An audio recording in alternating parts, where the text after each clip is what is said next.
এখন যদি দেশে কেউ বিশৃঙ্খলা তৈরি করে নিজের কপালে নিজে আগুন লাগাচ্ছেন। কুষ্টিয়ায় জামাত গণঅধিকার পরিষদের সংঘর্ষ হয়, এতে আমির হামজার গাড়িতে ভাঙচুর চালানো হয়। এতে মুফতি আমির হামজার মাথায় আঘাত পান এবং তার সাথে গাড়িতে থাকা তার চাচার পা ফেটে যায়। এদেশে জালেমদের ভিত আর নেই, ষড়যন্ত্র যাই করছেন বিভিন্ন ইস্যু নিয়ে একটাও টিকবে না। যত ষড়যন্ত্র করবেন এদেশের ছাত্র আর জনতা এরা কিন্তু আরো ইস্পাত শক্ত কঠিন মজবুত হবে। ছোটখাটো যে মনোমালিন্য গুলো আছে আপনাদের এই ছোটখাটো ষড়যন্ত্রের কারণে আরো বেশি মজবুত হয়ে যাবে। শেষে বলবেন আল্লাহ আগেই তো ভালো ছিল। এই জন্য আমার মনে হয় ষড়যন্ত্রের ফাঁদে পা না দেওয়া। এত ঋণ করেছেন আপনারা এই দেশে, এখন যত টাকা পাচার করেছেন এটা এখন শোধ তুলতে এই দেশে যেই জন্ম নেবে তার মাথার উপরে 1 লাখ টাকার উপরে ঋণ। এজন্য আমি আর নিচে নামলাম না। পরের আয়াতটা শুনলে আপনার আরেকটু ভালো লাগবে, বলবো।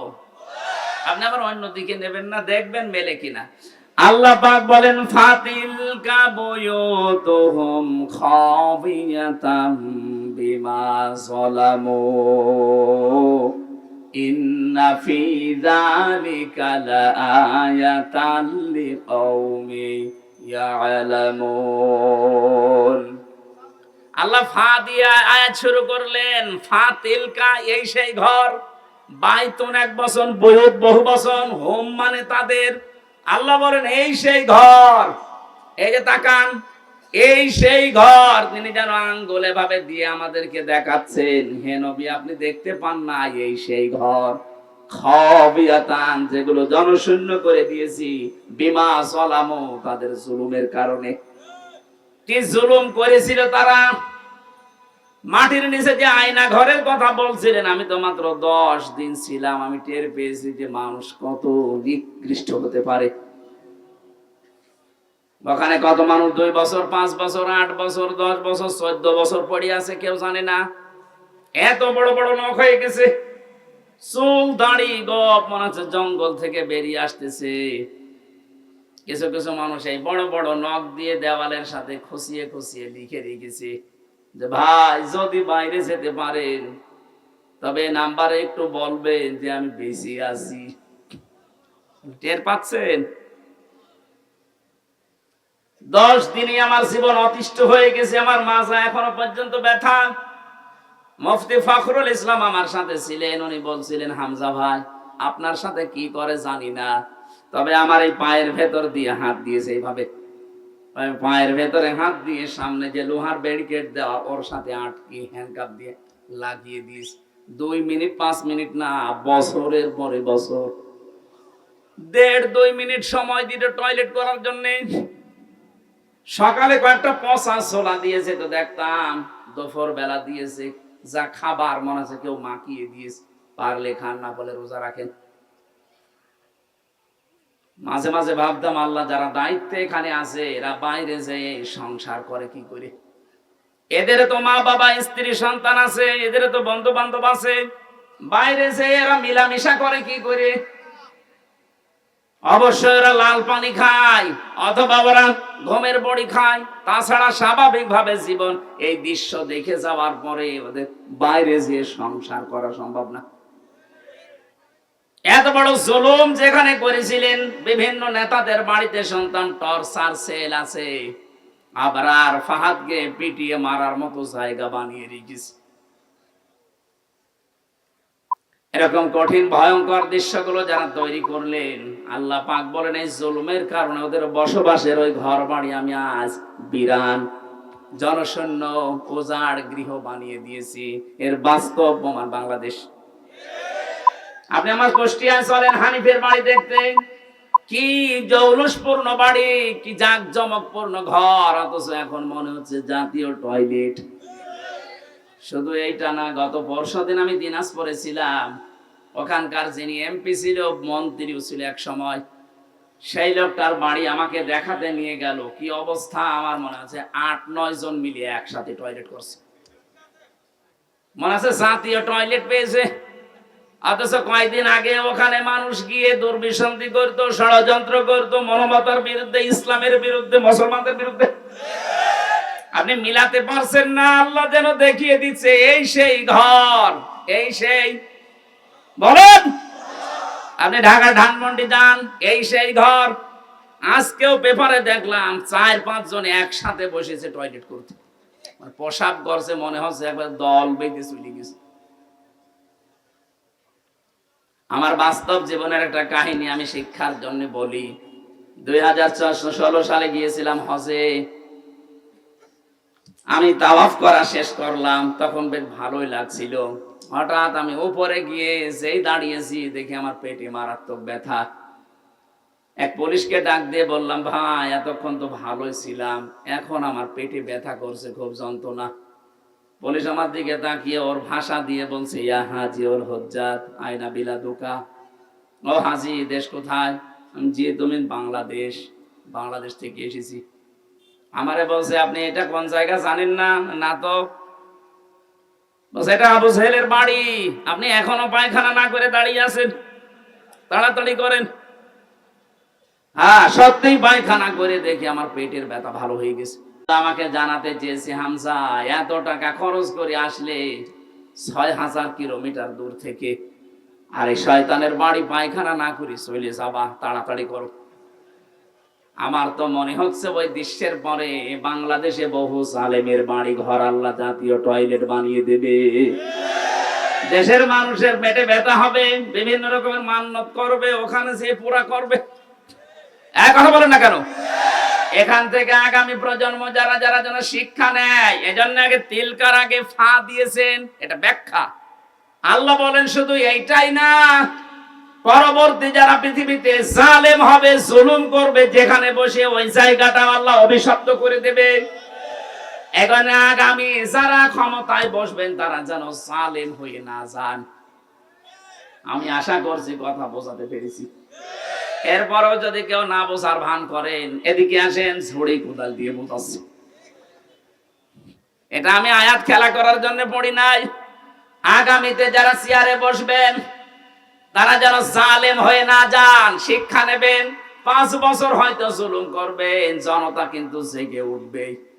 একবার যখন আবু সাইদের মতো জীবন দিয়া শিখা ফেলেছে, এদেরকে আর দাবানো যাবে না। এক আবু সাইদের কারণে লক্ষ লক্ষ আবু সাইদ আজ বাংলার বিভিন্ন জায়গায় দাঁড় হয়ে গেছে। ষড়যন্ত্র যদি না থামে, এরাও কিন্তু জীবন দিতে প্রস্তুত। এই জন্য সেই ফাঁদে পা দিয়েছেন, থামেন। ইসকনের নাম নিয়ে হোক আর বিভিন্ন নামে আজ যেগুলো চালাচ্ছেন, যেখানে আছেন ওখানেই থামবেন।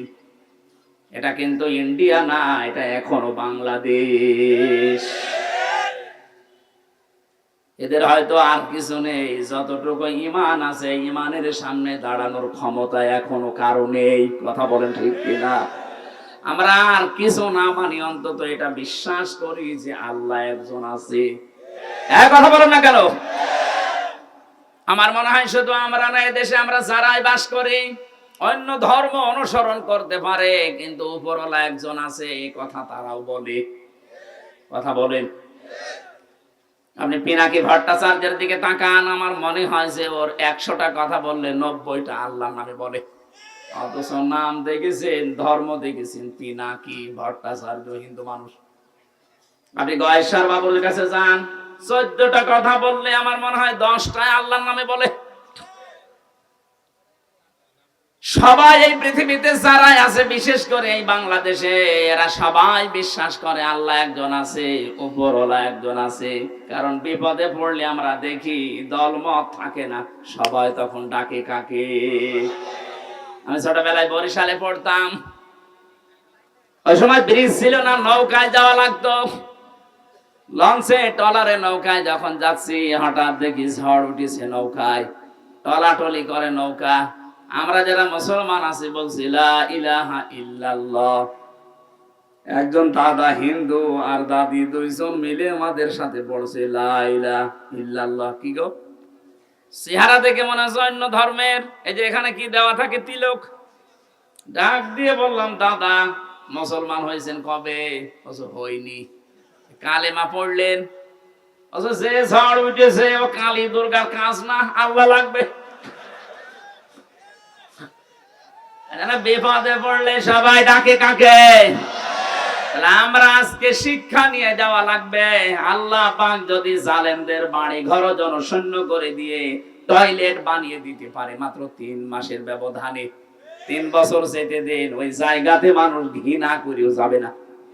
কারণ জায়গাটা আল্লাহ অভিশপ্ত করে দেয়। যেখানে বসে জালেমরা জুলুমের দুর্বিসন্ধি করে, ওই জায়গাটা আল্লাহ পৃথিবীর মানুষের কাছে ঘৃণিত, নিন্দিত, অভিশপ্ত করে দেয়। আমরা যারা সামনে কোনদিন যদি চেয়ারে কেউ যেতে পারি, আমরা আর যাই করি যেন জনগণের সাথে জুলুম না করি। আল্লাহ এটা আমাদের বোঝার মতো তৌফিক দান করো, বলেন আমিন। দরুদ আর সালাম পড়ছি মুহাম্মদ রাসূলুল্লাহ সাল্লাল্লাহু আলাইহি ওয়াসাল্লামের প্রতি। যারা আনিত আদর্শ পেয়ে আমরা খুশি না বেজার? বলেন বলেন।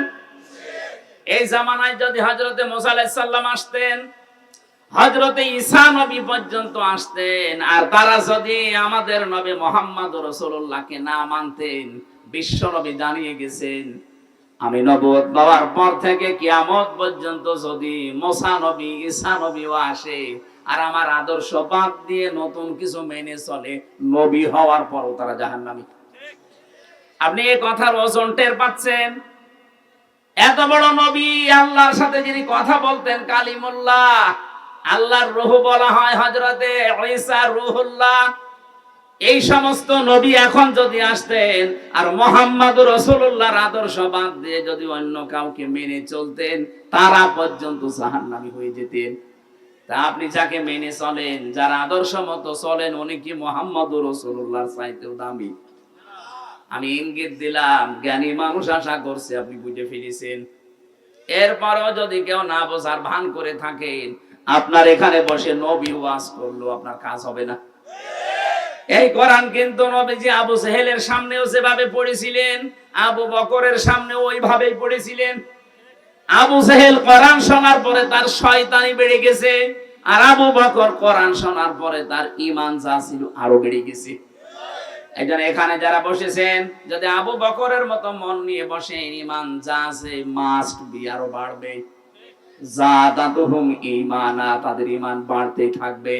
কিন্তু আবু জেহেলের মতো মন নিয়ে যদি বসেন, আমি আমির হামজা না, কাবার ইমাম আব্দুর রহমান সোদাসি ওয়াজ করলেও আপনার ঈমান বাড়বে না, আপনার শয়তানি বাড়বে। আশা করছি আপনি আবু জেহেলের মতো মন নিয়ে না, আবু বকরের মতো মন নিয়ে বসবেন। এক কথা বলেন না কেন? আমার আজকের আলোচনার বিষয় যে জাহান্নামের আয়াত পড়লাম, এমনি পড়ি নাই।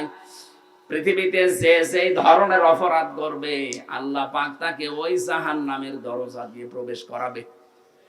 আমি বহুবার এই কুমিল্লাতে এসেছি, বিশেষ করে 3টা বছর তো জালেমের জেলখানায় ছিলাম। এর আগে যতবার এসেছি বহু জায়গায় বলেছিলাম যে জাহান্নাম নিয়ে আমাদের এই দেশে, বিশেষ করে বাংলাদেশ আর ভারত, এই 2টা দেশে একটা ভ্রান্ত তথ্য দেওয়া আছে। আমরা মনে করি জাহান্নাম 7টা আর জান্নাত 8টা। না, জাহান্নামের স্তর বা জান্নাতের স্তর 7টা 8টা হতে পারে, কিন্তু জান্নাত আর জাহান্নাম একটাই। আমি এটা বানিয়ে বলছি না। সূরা নাহাল না হিজর, সূরা হিজরের ভেতরে আছে 14 নাম্বার পারার 3 নাম্বার পৃষ্ঠা 7 নাম্বার লাইনের 43 44 নাম্বার আয়াত। আল্লাহ পাক বলেন লাহা সাবাতু আবওয়াব লিকুল্লি বাবিম মিনহুম জুজউম মাকসুম। এই জাহান্নামের দরজা 7টা। যে যে ধরনের অপরাধ করবে, আল্লাহ তাকে দিয়ে সেই দরজা দিয়ে প্রবেশ করিয়ে শাস্তি দেবে। তাহলে জাহান্নাম কয়টা? এই যে প্রাইমারি স্কুল দেখেন, স্কুল তো একটা, ক্লাসরুম 5টা। যে যেই ক্লাসে পড়ে সেই দরজা দিয়ে সে প্রবেশ করে। আপনি ক্লাস 5-এ পড়েন, আপনি 4-এর ক্লাসে এসে বসে থাকবেন, আপনার কোনো ক্লাব আছে? ক্লাস 2-তে পড়েও কোনোদিন ক্লাস 5-এ যে বসে থাকলে লাভ আছে? না, আপনাকে বসতেও দেবে না, ওখানে ক্লাস করতেও দেবে না। কারণ যে ক্লাসে পড়েন ওই দরজা দিয়ে প্রবেশ করে ওই জায়গায় বসেন। জাহান্নাম একটা, তার স্তর আল্লাহ বানিয়েছেন 7টা। আমরা জানি জান্নাত 8টা স্তর বানিয়েছেন, আমরা মনে করি 8টা না, আল্লাহ পাক জান্নাতের স্তর বানিয়েছেন 100টার উপরে। এই কোরআনে আছে, সবগুলো আমরা জানি না, আমরা মাত্র 8টা জানি। আর জাহান্নাম 7টা না, জাহান্নামও 100টার উপরে স্তর আছে, আমরা 7টা বেশি জানি। যে যেই ধরনের অপরাধ করবে আল্লাহ পাক বলেন তাকে ওই দরজা দিয়ে প্রবেশ করি আমি আল্লাহ শাস্তি দেব। কারণ জাহান্নাম এটা একটা ফাঁদ। এটা কি? পাখি ধরে মানুষ কি দিয়ে? ফাঁদ দিয়ে। বলেন না কেন? সূরা নাবার 21, 22, 23 এই 3টা আয়াতে ওই তথ্যগুলো আছে। তাফসীরুল কোরআন মাহফিল লিখেছেন, আমরা তাফসীর আকারে কথা বলবো ইনশাআল্লাহ। জবান খুলে এবার পড়েন, আউযু বিল্লাহি মিনাশ শাইতানির রাজিম। একটু বাতাস দেন তো 5 মিনিট। বিসমিল্লাহির রহমানির রহিম।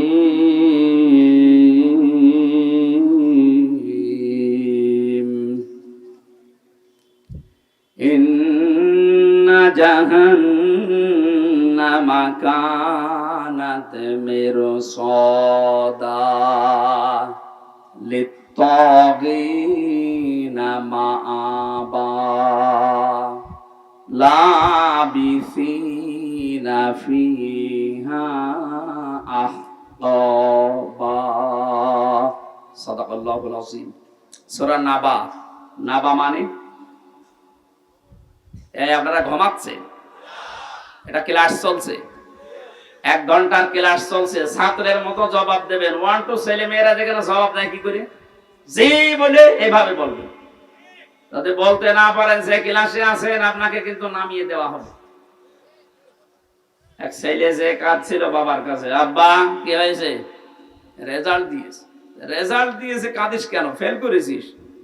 কথা বলছে না। যেই থাপ্পড় দিয়েছে বলছে, আব্বা ফেল করলে তো একটা কথা ছিল, ছিলাম 5-এ নামিয়ে দিয়েছে 3-তে। কি ছাত্র দেখে, আর পরীক্ষা কি দিয়া দিয়েছে। ফেল করলে তো অন্তত ক্লাসে থাকতে পারতাম, এমন পরীক্ষা দিয়েছি স্যাররা রাগ করে আমার 2-3 নামিয়ে দিয়েছে। এখনো 5 পড়তে আমার আবার 3 বছর লাগবে। এখানে যারা ক্লাস করছেন আজকে জবাব দেবেন একেবারে 5-এর মতো, যেন অন্তত 6-এ ওঠা যায়। এক কথা বলে না কেন? হ্যাঁ, এইভাবে জবাব দেবেন।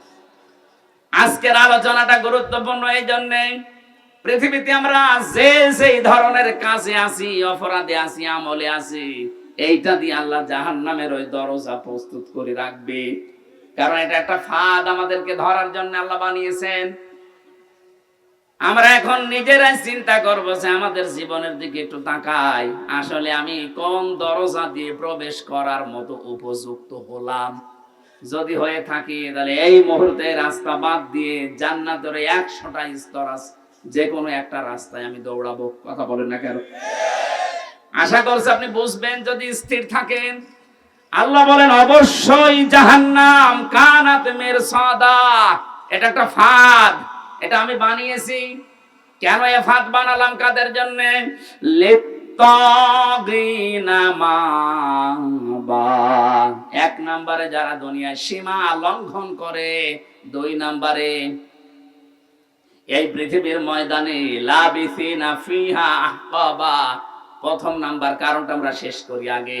সীমা লঙ্ঘন দুনিয়া যারা করবে তাদের স্থায়ী এবং কোনদিন তারা এখান থেকে আর বের হবে না, এইটাই তাদের জায়গা।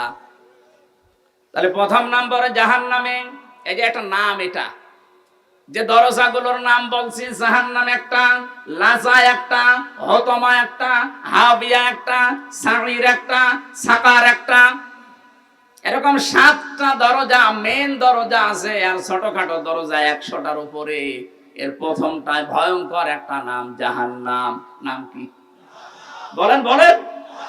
একটা দরজার নাম মনে করেন এটা ক্লাস 5-এর দরজা, এখান দিয়ে আল্লাহ প্রবেশ করাবে। 1ম নম্বরে তাদেরকে প্রবেশ করাচ্ছে দুনিয়াতে যারা সীমা লঙ্ঘন করেছেন। সীমা লঙ্ঘন কি? সেই দুনিয়া তৈরির পর থেকে আল্লাহ এটা আমাদেরকে আগে জানিয়েছেন, আমাদের আদি পিতা আদমের মাধ্যমে। হযরতে আদম আলাইহিস সালাম জান্নাতের ভেতরে বেশ আরামে ছিলেন, কিন্তু তার মনের ভেতরে একটা অজানা অশান্তি ঘুরপাক খাচ্ছিল। রব্বুল আলামিন এটা টের পেয়ে তার ঘুমন্ত অবস্থায় বাম পাঁজরের একটা হাড় বের করে একটা সুন্দর মহিলাকে আল্লাহ বানিয়ে রাখলেন, নাম দিলেন হাওয়া। হযরতে হাওয়া এত সুন্দরী ছিল, যেহেতু আল্লাহ নিজে হাতে করে তাকে বানিয়েছেন। আল্লাহ পাক বলেন, লাকাদ খালাকনাল ইনসানা ফি আহসানি তাকওয়িম। মানুষের এই চেহারাকে আমি আল্লাহ এত সুন্দর করে বানিয়েছি। তাফসিরে আয়াতের তাফসির পড়তে গিয়ে দেখলাম পৃথিবীর জমিনে যত নারী আল্লাহ পাঠিয়েছেন, 4 জন নারীকে আল্লাহ সবচাইতে সুন্দর বানিয়েছিলেন। তার 1 নম্বরে হযরতে হাওয়া, 2 নম্বর ওই যে জুলাইখা, 3 নম্বরে ইব্রাহিম নবীর প্রথম স্ত্রী হযরতে সারা, 4 নম্বরে নবীজির ছোট মেয়ে হযরতে ফাতেমাতুজ জোহরা রাদিয়াল্লাহু তাআলা আনহা। এত সুন্দর করে আল্লাহ তাদেরকে বানিয়েছিলেন, কিয়ামত পর্যন্ত এত সুন্দরী মানুষ আর দুনিয়ায় আসবে না। আমরা ঐশ্বরিয়াকে দেখে অনেক অজ্ঞান হয়ে যাই। হযরতে আদমের স্ত্রী হাওয়া আলাইহিস সালাম, আমাদের আদি মাতা, তাকে দেখলে আপনি না খেয়ে থাকতেন। এজন্য আমাদের আদি পিতা হযরতে আদম ঘুম ভাঙার পরেই তাকে দেখলেন, তাকালেন, ধরতে গেলেন। এটা বিপরীত লিঙ্গের প্রতি একটা আকর্ষণ। এক কথা বলছেন, বিপরীত লিঙ্গের প্রতি এটা কি? আরো জোরে বলেন। এটা তৈরি করে দিয়েছে কে? যুজ্জিনা লিন-নাসি হুব্বুশ শাহাওয়াতি মিনান নিসা। মানুষের কাছে আকর্ষণীয় করে দিয়েছি 9টা জিনিস, তার 1 নম্বরে স্ত্রী, মেয়ে লোক। এই আকর্ষণকে আজ বিকর্ষণে পরিণত করে আজ বাংলাদেশে সমকামিতা আরম্ভ করতে যাচ্ছে, যে মেয়ে লোকে বিয়ে করবে। এটা আজকেও কুষ্টিয়া একজন করেছে, পত্রিকায় পেলাম আজকেও কুষ্টিয়া একজন করেছে, মহিলা বিয়ে করবে। তারা চিত ধরেছে, বিয়ে যদি না দেন 2 জনে আত্মহত্যা করব। কোথায় নেমে গেছে এদের রুচি? কয়েকদিন পরে দেখবেন পুরুষে আন্দোলন করবে যে আমরাও বিয়ে করব। আল্লাহর পুরা সৃষ্টিকে এরা পাল্টে ফেলতে চায়। আল্লাহ পাক বলেন, আদম আলাইহিস সালামের বিপরীত লিঙ্গের প্রতি আমি আল্লাহ একটা আকর্ষণ তৈরি করে দিলাম। এইটাই আমার ফাইনাল চূড়ান্ত সিদ্ধান্ত। কিয়ামত পর্যন্ত বিপরীত লিঙ্গের প্রতি একটা আকর্ষণ আপনার থাকবে। যাদের এই আকর্ষণটা বিকর্ষণে পরিণত হয়ে বিপরীত লিঙ্গের দিকে যেতে চায় না, সমলিঙ্গের দিকে যেতে চান, আপনি বুঝবেন আপনি আর মানুষ নেই, আপনি জানোয়ার। পৃথিবীর জানোয়ারও এত নিচে নামে না। এক কথা বলেন না কেন? সুতরাং সমকামিতা যারা প্রমোট করছেন, আজ বাংলাদেশে মানবাধিকারের অফিস বানানোর নাম করে সমকামিতার অফিস বানাতে ঢাকায় আন্দোলন চলছে। সে যে দেশ হোক না কেন, আপনাদের দেশে আপনারা চালান। এই দেশে 96% মুসলমান। আল্লাহর এই নিষিদ্ধ কাজ একজন জীবিত থাকতে আমরা হতে দেব না। এক কথা বলুন, নিষিদ্ধ কাজ জারি হয়ে গেলে আল্লাহর গজব পড়বে। লূত আলাইহিস সালামের জামানায় যেমন গজব দিয়ে আল্লাহ ঝড় টানে ওই সাগরকে ডেড সি বানিয়ে দিয়েছেন, মৃত সাগর। এই শুধু এই পুরুষে জেনা করার কারণে। ওইটা যদি বাংলাদেশে চালু হয়, এই দেশকে আল্লাহ এই শুধু কক্সবাজারের এই সমুদ্রের পানিকে শুধু 20 হাত লম্বা করে বলবে, যা একটু ঘোরন দিয়াই, পুরা বাংলাদেশ পানির নিচে যেতে কয়েক মিনিটে। এরকম ডেড সি বানাতে আল্লাহর কি 10 বছর লাগবে? বলেন। এই জন্য আমরা সাবধান। অনেকে বলছে জেদা করছে করুক গা, আপনি বেঁচে থাকেন না, হবে না। 2 তলা নৌকা চলছে, উপর তলায় আমরা আছি বড় বড় হুজুর নিয়ে, নিচ তলায় আছে ইনারা। বারবার উপর তলায় পানি নিয়ে আসতে যায়। আমরা যদি বলি ঝামেলা করেন কেন, নিচে পানি নেই, ওরা বলেছে ঠিক আছে, তোমার উপরে আর ডিস্টার্বে আসবো না। নিচে তক্তা একটা খুলে নিয়েছে, ওপরে আমরা যদি এই দৃশ্য দেখে বলি ঠিক আছে, যে যা করছে করুক গা, লা ইলাহা ইল্লাল্লাহ। ওরা যেমন নিজেরা ডুববে, আমাদেরকেও ডুবাবে। এখন এই পানি থেকে যদি বাঁচতে চান, এই কাজ যারা করছে, তক্তা যারা খুলে ফেলছেন, অবশ্যই উপরে যারা আমরা আছি, লা ইলাহা ইল্লাল্লাহ এখন বাদ দিয়ে তাড়াতাড়ি করে ওদের নিষেধ করা লাগবে। যদি নিষেধ শুনতে না চাই পিটানো লাগবে, পিটিয়েও কাজ না হলে বেঁধে রাখা লাগবে, বেঁধে রেখেও কাজ না হলে মেরে ফেলা লাগবে। কথা বলছেন না? কারণ আমাদের তো বাঁচা লাগবে নাকি? আপনি সমকামিতা আরম্ভ করে শুধু নিজেরা মরবেন না, আল্লাহ রাগ করে যদি গজব দেয় আমরাও মরবো। এই কারণে আমার বাঁচতে হবে আগে। আপনি এই কাজ করতে পারবেন না, এই জন্য তো বাংলাদেশে এত আন্দোলন